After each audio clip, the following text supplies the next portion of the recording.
Did anyone else watch the H3 H3 Hasan Piker debate and just immediately want to call up Aaron Sorkin and tell him that he needs to write this into a script?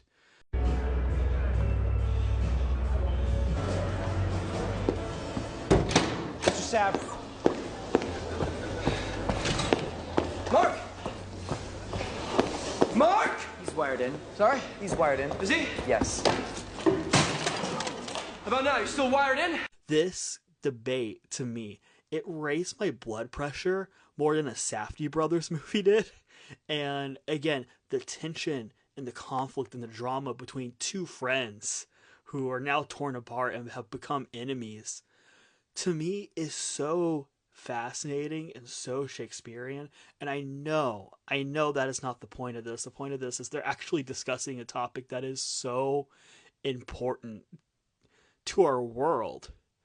But like H3 wasn't acting that way. H3 went into it like, hey, let's debate our personal grievances with each other for the next 4 hours. And every time Hassan tried to go back on track with like international affairs and this is what's going on and the war in Gaza, like he would just go, okay, no, but like that sword looks like it has a swastika on it. Do you want to explain that? And it's just like, dude, what are you doing? Like this wasn't the reason that I. It's crazy to me, and it's crazy to me because I've watched H3H3 for well over 5 years. The original run of his podcast was actually something that I grew up with. I mean, I will never forget watching his episode with Bo Burnham where they both really openly discussed anxiety. And that really actually touching and resonating in me at a time that I needed it to. And so it's like I have a soft spot for this creator. The guy that he's acting like now is something that I feel like 5 years ago H3 would have made fun of. The man has burned every single bridge with almost every single one of his friends on the internet. And it's always the other person's fault. And you guys know how that goes in the real world.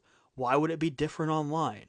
And it's just kind of sad to see, there was moments in this where you could see that like both of them were hurting because they were both good friends who had this huge falling out, this huge public falling out. And I think for all of us who have had like friend breakups, like you feel the tension throughout that entire thing.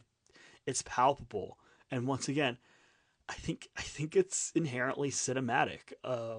And it's, I don't know. I'm totally fascinated by it, but I'm also grossed out by it. And